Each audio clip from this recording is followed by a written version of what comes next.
Reports are coming in that Stammer instructed Zelensky how to behave around Trump because I guess London and many other capitals in globalist control states in Europe were afraid that something similar to previous Zelensky's visit in White House might occur. And well, Zelensky was acting, trying hard, by the way, to please Trump, his team, right?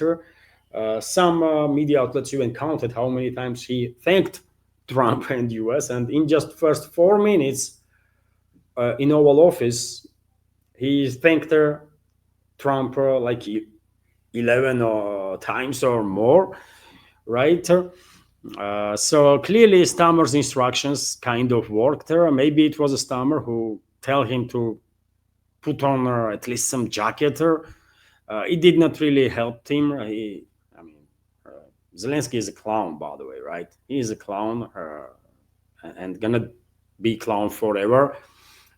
It was still insulting, I believe.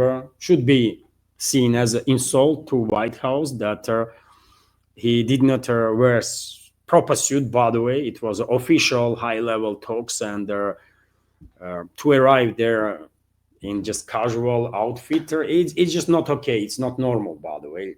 This is not the way business is done on that level, right? But anyways, at least there was no brawl, by the way, between there was no fight between this clown Zelensky and Trump and his team. Also, I did share on my Telegram and Twitter X page this report that French president,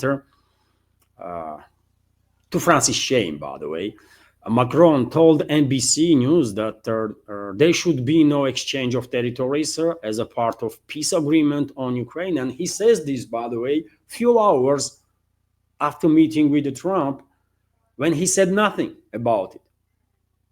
You see, clearly, as I said, by the way, clearly, uh, some time is needed, or at least couple of weeks, to monitor behavior of globalists and globalist control regimes in Europe, because one thing is how they did behave in Washington yesterday, and they're very different how they gonna act once they go back to their countries. And Macron, by the way, is maybe still in US. Just had a meeting with Trump, with everyone else there. Did not say anything like that during that meeting, and then he spoke with the journalists and said that there should be no territorial exchange. Okay, by the way, is this a clear indicator that despite their attempts of Moscow and Washington to reach sustainable peace, uh, it's not going to be easy, and globalist control regimes are going to try their best to derail the process. I think that's exactly what is going to happen. I mean, there's just too many indicators that on that, and we cannot ignore it. Also, by the way, RT is reporting that, based on Western media reports, that Ukraine wants Europe to pay $100 billion for weapons deal with the US. Another 100 billion, by the way. It's how many hundreds of billions of dollars Zelensky and his associates already demanded, by the way. So Ukraine has proposed that its European backers spend 100 billion euros providing it with their American weapons. The Financial Times reported Kyiv continues to seek security guarantees from Washington. So I don't know. The European taxpayers should get prepared to take this bill also, because globalists most likely will agree on that, and probably this idea is coming from the globalists, not from Zelensky himself, right? This topic most likely was discussed behind the closed doors in Washington. Zelensky probably did try to please the Trump with this idea that Europeans will pay $100 billion to buy your weapons and to give it to us.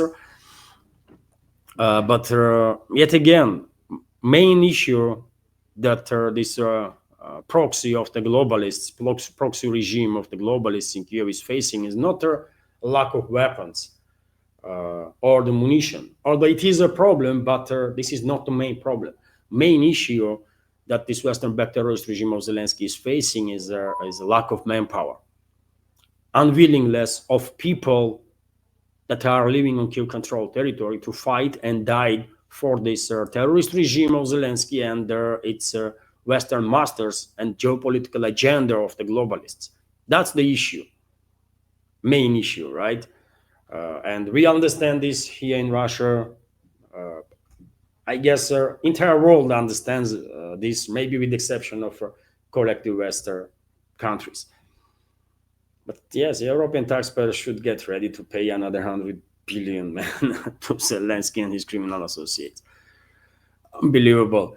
TASS news agency is also reporting that a representative of US in NATO made a statement that it's Europe that would have to pay for guarantees, security guarantees for Ukraine.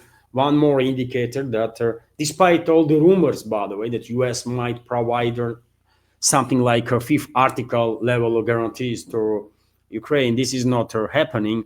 And even then, by the way, no one really understands what this something like a fifth article guarantee even means, right? No one really understands that. It's just a talks, by the way. It's just a talks. I don't think US leadership will fail into this trap of globalists and actually sign up with their regime some bilateral agreement on bilateral mutual protection. That would be just too risky for US, right? Because a Kiev regime is controlled by globalists, and globalists are not about peace. All they wanted, by the way, is a temporary break for their proxies, to rearm them, reorganize, and then to start again, right? And while knowing this, how can Washington agree on security guarantees for a Kiev regime when there is tremendous risk that globalists, after some time, will provoke military escalation again, and US will be then forced to get engaged, right? Do a thorough agreement if US will sign up for that. So therefore, I don't think these talks about fifth article type of guarantees for Kiev regime from US is something that will actually be implemented. It's not going to happen, by the way. Also, the French TASS news agency is reporting, based on the latest update of Russian Defense Ministry, that overnight air defense systems on duty intercepted 23 drones that was launched by Kiev regime to strike deep into Russian territory with assistance of NATO countries.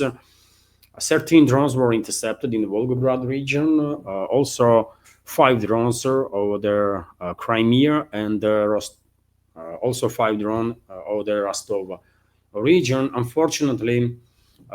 Unfortunately, there was a terrorist attack of Kiev regime in Volgograd. According to reports, as a result of drone strikes from Kiev regime, hospital was struck, damaged, and also oil refinery in the vicinity of Volgograd. I can give you some details on that. So, UAV drone debris fell on a hospital and the territory of an oil refinery in Volgograd, causing fires. The regional administration's Telegram channel reported, citing Governor Andrei Bacharov, as their administration clarified, air defense forces are repelling a massive drone attack on the Volgograd region. In the south of the city of Volgograd, as a result of the fail of UAV debris or drone debris, a fire broke out on the roof of the buildings of the hospital number 16 and on the territory of an oil refinery. The reporter said firefighters are working at the scene of emergency. According to preliminary data, there are no casualties. Patients continue to receive planned care in other departments. So, yet another terrorist attack of Kiev regime and NATO on Russia, and hopefully, Russian military intelligence will find out whom and from where launch these drones, and as a result of retaliatory strikes, all of them will be obliterated. In many cases, that's exactly what is happening, and hopefully this will happen in regards to this attack on Volgograd too. RIA Novosti is reporting that a Ukrainian sabotage and recognition group attempted to break through Russian border, but were stopped, by the way, and eliminated. So Russian military stopped an attempt by Ukrainian sabotage and recognition group to break through a border in the Bryansk region. Security forces told RIA Novosti an attempt by a group of Ukrainian armed forces militants to cross the Russian border was thwarted in the Bryansk region as a result of their shooting, gunfight basically. 5 enemy personnel was killed and 2 were taken prisoner, the agency source stated. And remember, dear friends, you remember I was saying that there is a risk that Kyiv regime and its NATO backers might try to orchestrate yet another assault on one of the Russian regions that are bordering with Ukraine, including potentially in the Bryansk region. And there may be this attempt to send DRG into Bryansk region is connected to possible plans that NATO and the Kyiv regime might have on this matter. Maybe they are planning to conduct something on a similar level or the scale that they did in 2024 in Kursk salient area. Russian troops clearly seems to me that are ready monitoring the border area and are ready to repel any potential attack. And good to know that DRG of Kyiv regime was unsuccessful in this attempt to break into Russian territory. Entire group was basically neutralized. Also, TASS news agency is reporting that Russian drone operators destroyed from a west group of forces, destroyed 2 Leopard tanks in a Kharkov region, Leopard tanks that was provided by NATO to Kyiv regime. And I wanted to share this information because I was a bit surprised to hear that there is still Leopard tanks in hands of Kyiv regime. So many of them were already destroyed, right? And TASS news agency also provided a video, by the way, of destruction of these tanks. I wonder how many Leopard tanks Kyiv regime still has left. Not gonna be too many, man. Not gonna be too many. Russian troops were very successful eliminating Western military equipment, main battle tanks, infantry fighting vehicles, armored personnel carriers, and so on. So, also, dear friends, report that Iranian President Pezeshkian arrived in Armenia on a 2-day visit. He arrived in Armenia yesterday, and he will stay there today too. And obviously, main topic of discussion between the sides, besides the general bilateral relationships, will be topic of Zangezur corridor that Azerbaijan seeks to have in place. Zangezur corridor, by the way, connects mainland Azerbaijan with Nakhichevan region that is isolated from mainland Azerbaijan and has no land bridge. On one side, it's Armenia; on the other, it's Iran and also Turkey. And if you remember, just a couple of weeks ago, there was a meeting between leadership of Armenia and Azerbaijan and Trump in US in the White House, and sides agree on the escalation. Basically, they sign up for declaration, by the way, that not really means much, right? But according to reports in different sources, US is interested to establish control over the Zangezur corridor, basically. And this way, I guess Washington is trying to avoid to deter basically Azerbaijan and Turkey from taking this Zangezur corridor by force. Although Iran has issue with that. Iran has issue with the presence of US private military companies, U.S. Presence in Armenia in general, or presence of any other country outside of the region. And for sure, during this meeting between Pezeshkian and Pashinyan, leaders of Iran and Armenia, this topic of Zangezur corridor going to be discussed, and the stands of Armenia in regards to Iran, because Iran was a good ally, good neighbor for Armenia during difficult times, right? And it is quite understandable that Tehran is upset that Yerevan is now changing its policies, right? And is engaged in geopolitical games that endangers basically safety and sovereignty of Iran, because U.S. presence in Armenia obviously is going to be directed against Iran first of all. Let's see if today we will learn some more about this visit. Also, dear friends, cargo ship has exploded near the American port of Baltimore, Maryland. It was reportedly sailing under the flag of Liberia and carrying coal. The explosion occurred near the site of the Francis Scott Key Bridge collapse that occurred last year.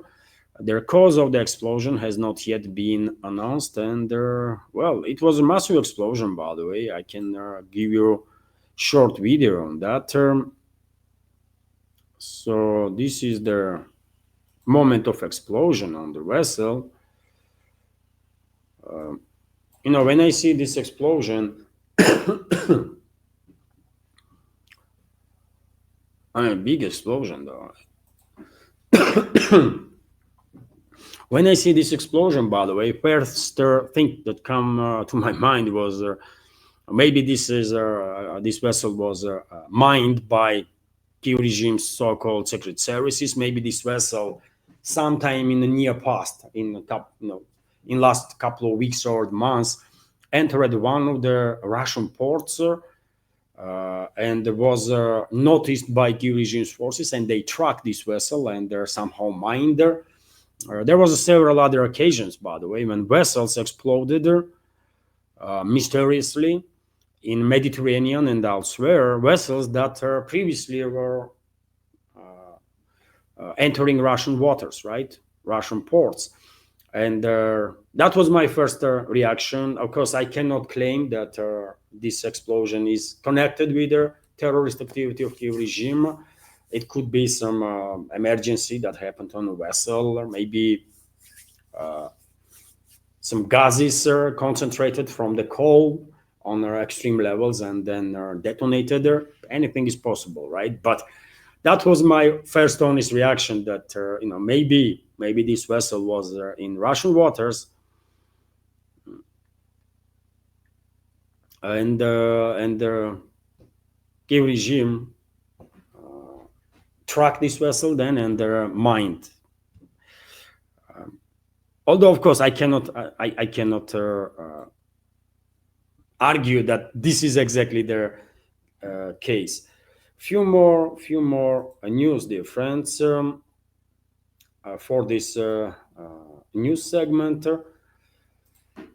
So, Indian foreign minister will arrive, dear friends, today in Russia, and we'll have official, meetings with Russian leadership. His visit will last until 21st of August, and of course, main focus will be further deepening of the strategical ties between Moscow and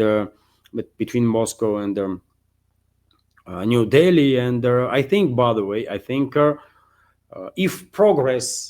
if we will see further progress in relationships between Moscow and Washington, I think Moscow will definitely raise the question of U.S.